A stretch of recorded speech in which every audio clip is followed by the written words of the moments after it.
ultimately, smartphones waste a lot of time, make us feel worse about ourselves because of our constant access to social media all the time, and they have created this insane, rampant addiction across the world. We are just so addicted to our phones because there is so much potential. And I think that's what is so amazing about smartphones, is they can be your greatest tool or your greatest weapon against you.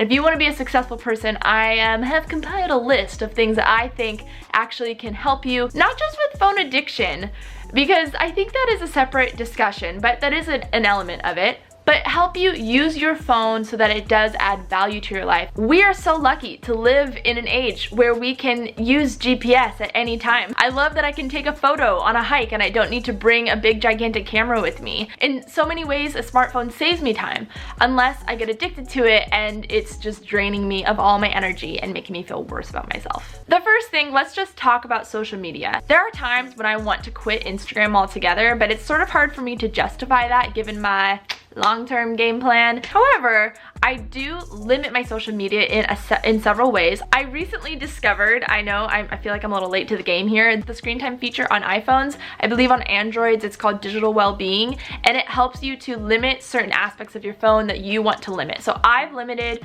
my social media on my phone to 1 hour a day, which I think is totally reasonable. I don't even need to explain how helpful this is, because if we waste our time on social media, we're not spending time doing the things that we want and accomplishing those goals that we want to accomplish. Another way I limit my social media is I unfollow people like crazy. There are people in my life, you know, in my family that I don't follow on Instagram.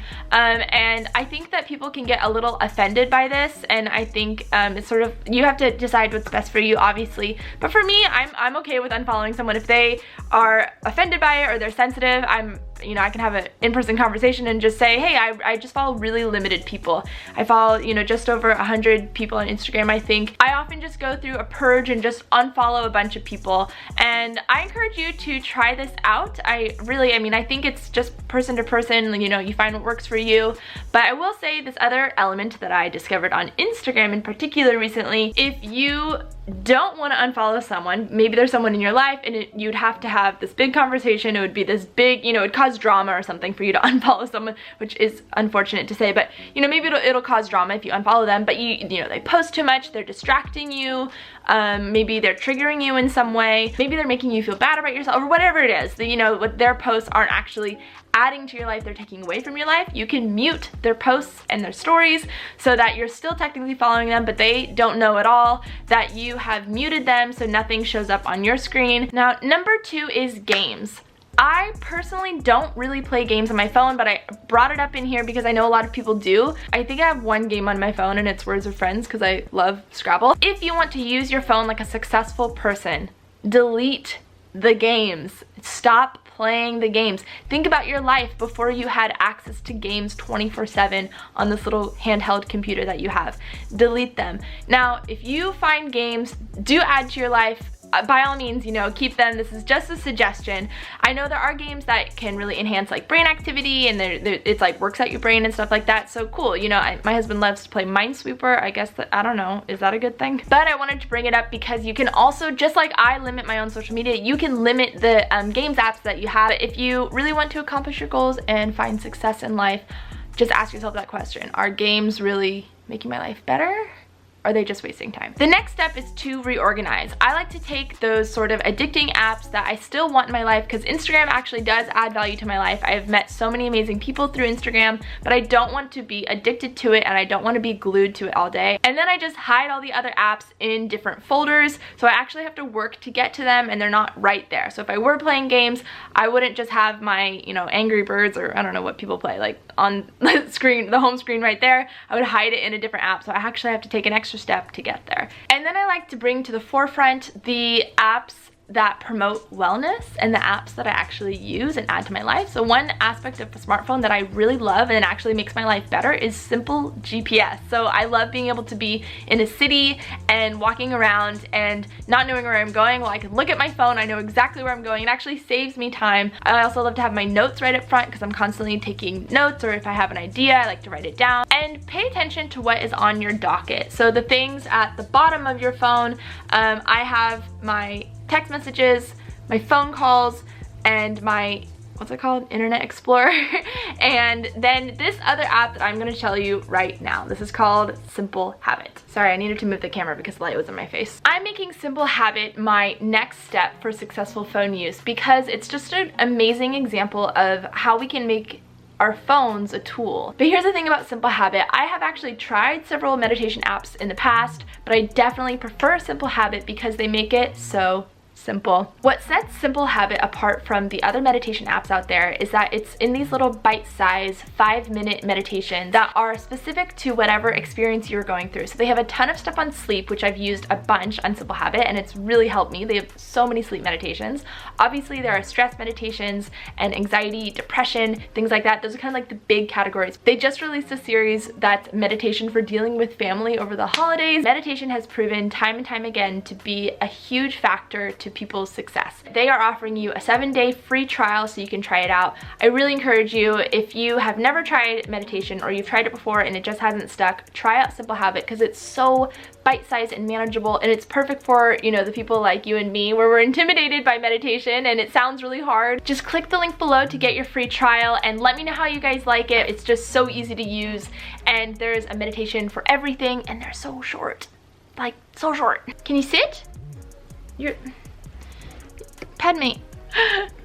She's not very good at vlogging. The next way you can use your phone like a successful person is to be super mindful about how your notifications are coming in. You know when apps pop up and they're like, we'd like to send you push notifications.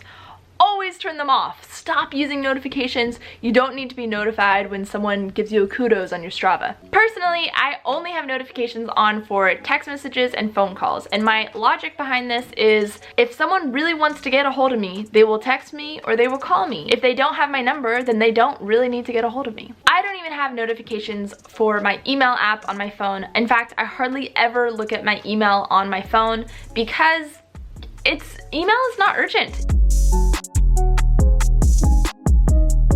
Another really big thing is group text. I don't know about you, but I get included in a lot of group texts sometimes, and it's so distracting and it's actually not helpful. I like group chats, they're really fun, but I only respond to them if I have time or if I, have some downtime, I'm on a break between work, and I can take the time to respond. But if you're in a group text with 11 people, you're gonna get dings, dings, ding, ding, ding, dings all the time and little flags popping up all the time. So I like to put do not disturb on them, or if I get included in a group text where I don't know why I'm in a group text, I leave the conversation. And obviously we want to get good sleep in order to be happy, successful people and productive people throughout the day. So that is why the way you use your phone at night is super important. I don't use my phone in bed. This has kind of been a thing people talk about a lot when they talk about phone addiction.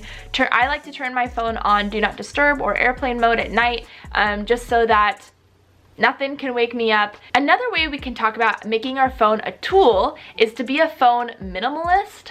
And I know this word is used all the time, but let me explain what I mean. I take photos on my phone all the time, for example, and I have a lot of photos of other people's dogs, and I just don't need all those photos. So occasionally I'll go through and I'll delete all the photos. And why? This is because my phone won't function best if it's loaded up with unnecessary garbage.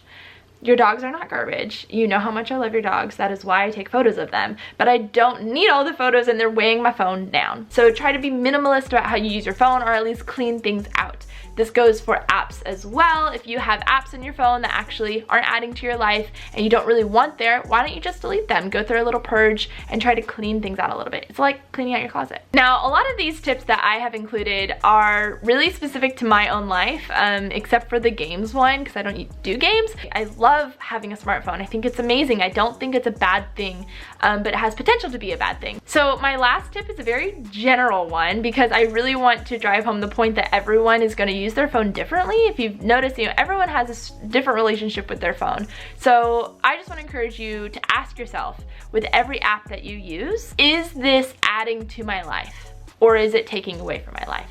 Is it making my life better? Is it making me more successful? Is it making me more productive? Is it making me actually happier, or is it fake happiness? Is it distracting me from the things that I really want to do? I think the number one excuse why people don't do the things they say they want to do, you want to read more books? The number one excuse is I don't have time to read books. Or I want to be more informed, I want to read the news more, I don't have time to read the news. Or I want to write a book, I don't have time to write a book. Well, we all have the same 24 hours in a day. And if you are distracting yourself with your phone and not using it for good, yeah, you're not gonna have time.